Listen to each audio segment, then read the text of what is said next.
देखा कुछ लोगों को जिन्होंने अपनी ख्वाहिशात को अपना खुदा बना लिया है, अपनी ख्वाहिशात को अपना माबूद बना लिया है, जैसी उनकी मर्जी वैसे जीना चाहते हैं।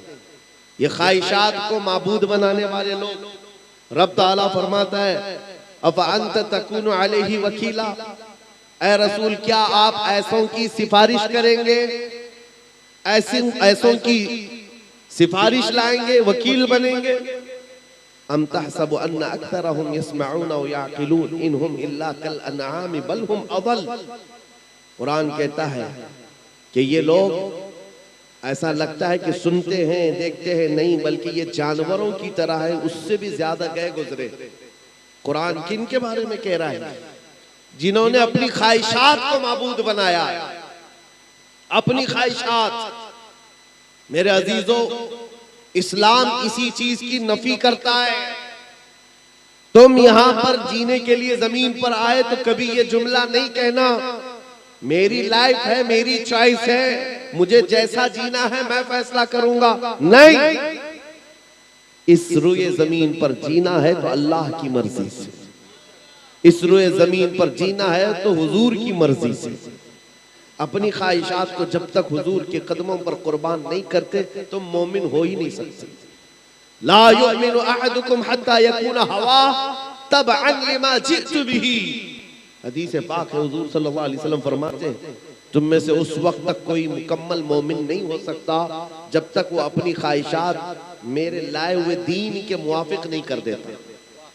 तुम्हें हुजूर पाक सल्लल्लाहु तआला अलैहि वसल्लम की मर्जी के मुताबिक जीना होगा। एक चीज मैं आपको बताऊं, ये मेरी चादर है, मैं इसको 4 इस तरह फोल्ड करके पहनूं, 2 मर्तबा फोल्ड करके पहनूं, मेरा इख्तियार है। या इसको मैं टुकड़े करके पहनूं, ये मेरा इख्तियार है। जिसकी जो चीज होती है उसका इख्तियार होता है। आपका मोबाइल है, आप इस वक्त उठा करके मैसेज देखें कि कॉल करें कि कोई भी चीज देखें, आपका इख्तियार है। आपकी चीज पर आपका इख्तियार होता है। लेकिन आपने कभी ये सुना है कि नहीं सुना, सुसाइड करना इस्लाम में जायज है? यानी आत्महत्या करना, खुदकुशी करना इस्लाम में इसकी इजाजत है? नहीं है, बल्कि हदीस में सीधा जहन्नम में जाएगा जिसने सुसाइड किया।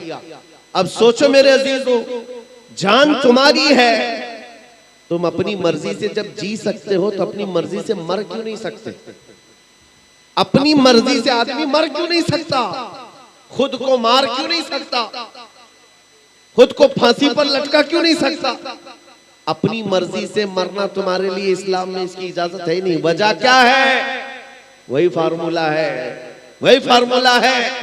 अपनी चीज हो तो इस्तेमाल करने की इजाजत है। जान तुम्हारी खुद की होती तो तुम जान ले सकते, जान के मालिक तुम नहीं हो इसलिए तुम अपने हाथों से जान नहीं ले सकते। जान के मालिक मालिक रिकाबिल उमम ताजदार मदीना की जात रसूल करीम सल्लल्लाहु तआला अलैहि वसल्लम की मर्जी के मुताबिक तुम्हें जीना, और अल्लाह करीम तुम्हारी जानों का इस तरह से बह जाने को या खत्म करने को कभी हरगिज इजाजत नहीं देता। अजीजा ने गिरामी, ये जुमला फिर कभी नहीं कहना कि मुझे मेरी मर्जी से जीने दो। जैसे आज इस तरक्की याफ्ता दौर में औरतों को भड़काया जाता है, पाकिस्तान जैसे मुल्क में सुनने को एक अच्छा लगता है, लोग बहुत सारे मुसलमान हैं, ऐसे हैं वैसे हैं, लेकिन जानते हो कई औरतें सड़कों पर वहां बैनर लेकर के निकलती हैं कि मेरा जिस्म मेरी मर्जी। नाउजुबिल्लाह मिन ज़ालिक। यानी औरतों को ये वर्गलाया गया है, उनको सड़कों पर लाया गया है। तुम 4 दीवारी के अंदर बैठने वाली औरत क्यों बनती हो? निकलो बाहर। जैसे तुम्हारे मर्द अपनी मर्जी से जीते तुम भी जियो।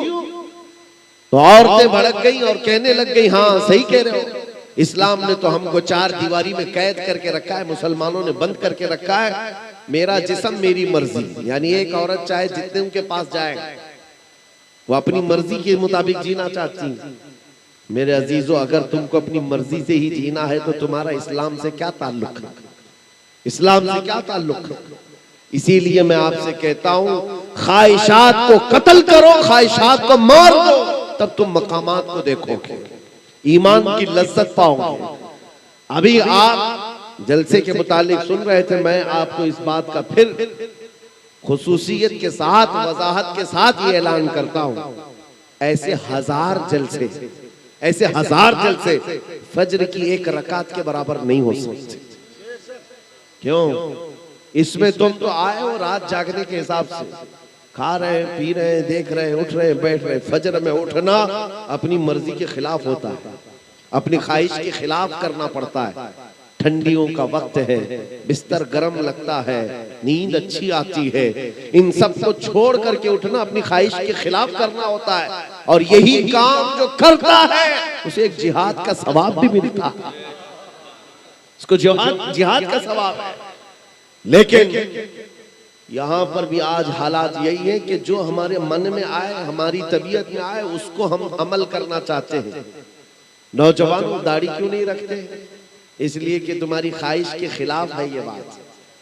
दुनिया ताना मारेगी, मुल्ला कहेगी, पुराना आदमी कहेगी, इसलिए शर्म आती है। और इस तरह की शर्म को हयाए शैतानी कहा जाता है। गुनाह करने से शर्म आना चाहिए, सुन्नत पर शर्म नहीं। मेरे अजीजों, लोग नंगे घूम रहे हैं हाफ कपड़े पहन करके, उनको शर्म आना चाहिए। तुम्हें आमिना के लाल के अखलाक पर क्यों शर्म आए? तुम्हें शर्म नहीं आनी चाहिए। लेकिन अपनी ख्वाहिशात के खिलाफ जब काम करोगे तो तुम्हारे लिए जन्नत के हर दरवाजे खोल दिए जाते हैं। मेरे आका सल्लल्लाहु अलैहि वसल्लम की हदीस है, मन तमस्सक बिसुन्नती इंद फसाद उम्मती फलहु अजरु मिअती शहीद। ऐसा जमाना जब आ जाए मेरी उम्मत पर कि जब फसाद हो, फसाद का मतलब यह है कि लोग इस्लाम को हल्के में लेने लग गए हो, उस वक्त तुम हुजूर की एक सुन्नत को जिंदा करोगे, अल्लाह तुम्हें 100 शहीदों का सवाब अता करेगा। आज ये इस चीज की जरूरत है। नौजवान, जलसे करके तुम नारे लगा करके अगर एंटरटेनमेंट का जरिया समझते हो तो ये फजूल है, न करो इस चीज को, न करो। हाँ, अगर इनकलाब लाना है तो अहद करके उठो कि मुझे हुजूर के अखलाक पर जीना, मुझे हुजूर की सुन्नतों पर जीना है। दुनिया क्या कहती है मुझे उससे क्या सरोकार।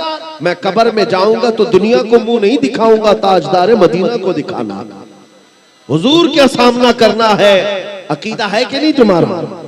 कब्र में हुजूर तशरीफ लाएंगे, अकीदा है। और हश्र में हुजूर की शफाअत होगी, अकीदा है। नबी अब्बाक सल्लल्लाहु ताला अलैहि वसल्लम के बे उनके वास्ते खुदा कुछ अता करे, हाशा, गलत गलत ये हवस बेबसर की है। हुजूर को छोड़ करके कुछ होगा नहीं, बखुदा खुदा का यही है दर्द, नहीं और कोई मफर मकर। जो वहां से हो यहीं आके हो, जो यहाँ नहीं तो वहां नहीं। हुजूर अकरम सल्लल्लाहु ताला अलैहि वसल्लम को जब मुंह दिखाना है तो फिर उनके अखलाक के पीछे क्यों ना चले। अज़ीज़ान गिरामी वक़ार, जिन्होंने अपनी ख्वाहिशात को खत्म किया, उनकी चंद मिसालें मैं आपके सामने रखूं। आज तुम्हें रात सोने के बाद फजर में उठना मुश्किल हो गया। जो फजर में नहीं उठ पाता नमाज के लिए, ये बात सुन ले, क्या करना क्या रहता है? सिर्फ बिस्तर ही तो छोड़ना था। पानी भी तुम्हारे पास गर्म आने लग गया है। पानी गर्म करने की अब सारे आलात हैं, करंट से हो जाता है, गैस से हो जाता है, सहूलियात है। उसके बावजूद तुम्हारी तबीयत के अंदर काहिली ऐसी, सुस्ती ऐसी कि ये सोचते हैं कि बहुत बड़ा डिफिकल्ट काम है, मशक्कत वाला काम है।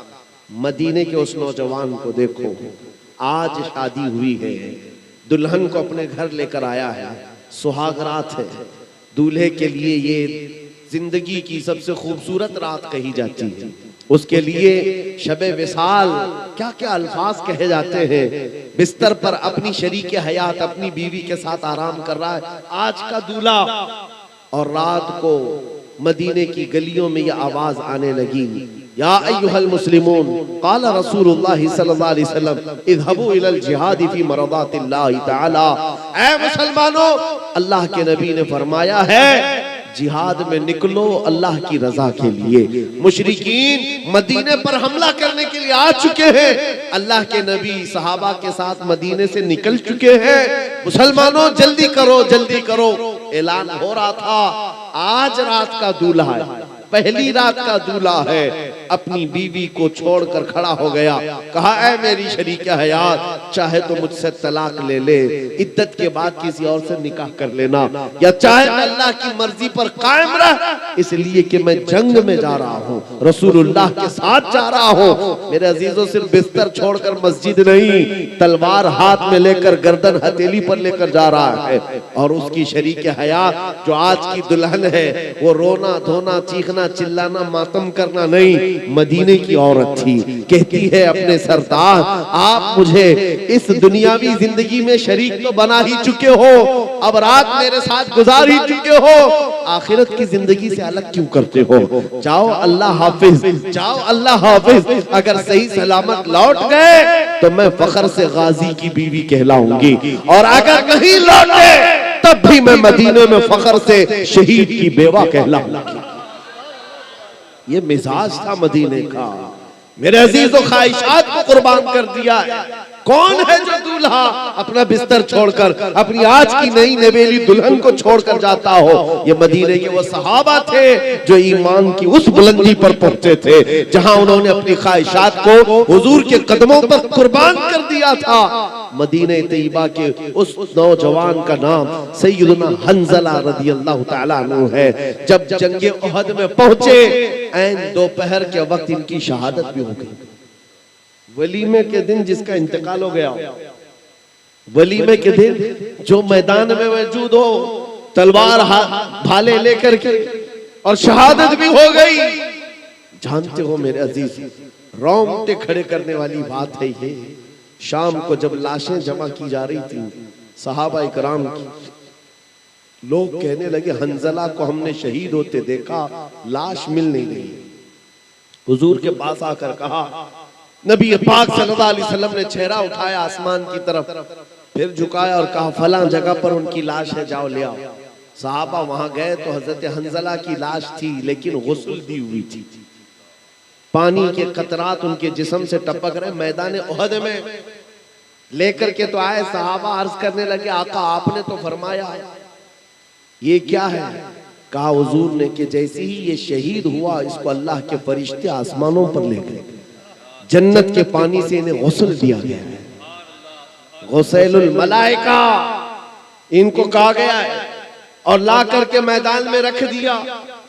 एक मसला है शरीयत का, जो शहीद होता है उसे गुस्ल नहीं दिया जाता, उन्हीं कपड़ों में दफन किया जाता है। शहीद को गुस्ल नहीं है। साहबा ने पूछा, आका शहीद को गुस्ल और कफन नहीं दिया जाता, तो फिर हंज़ला को फरिश्तों ने गुस्ल क्यों दिया? ये रोंगटे खड़े करने वाली बात है। मेरे आका फरमाते, जाओ इसकी बीवी से पूछो, पता चलेगा। ये मौत का गुस्ल नहीं है, ये जनाबत का गुस्ल है। जिस वक्त ये घर से निकला था, अपनी बीवी के साथ सोहबत करके उठा, इस पर गुस्ल वाजिब था। ये ऐसा नौजवान है, इसने ये सोच करके जल्दी की कि नहाने में देर ना हो जाए, मैं हुजूर के साथ पहुंचूं, नहाने में ताखीर न हो जाए, हुजूर के और सहाबा की जमात से मैं पीछे न रह जाऊं। ये नौजवान ऐसे ही भाग निकला है। क्या ख्वाहिशात को कुर्बान करना था उनका। आज हम 2 रकात के लिए बिस्तर नहीं छोड़ पाते। आज हम अपने बिस्तर से ऐसे चिमटे हुए हैं, ना तुम्हें कोई जंग में बुला रहा है, ना कोई तुम्हें तलवार और भाले लेकर बुला रहा है। मुअज्जिन तो सिर्फ अल्लाह का नाम पुकार रहा होता है, आ जाओ आ जाओ अल्लाह की बारगाह में सर झुका लो। लेकिन खर्राटे लिए हुए सब महवे ख्वाब हैं। अजीजा ने गिरामी वक़ार, अब भी अगर हमारी नींदों पर फर्क नहीं आया तो सुनो, जगह जगह के थक चुके हैं तुम्हें ये हंगामे। नशाते लज्जते ख्वाबे गिराम बदल डालो, गलत रवि से मनाजिल का बोझ बढ़ता है। मुसाफिरों रविशे कारवां बदल डालो।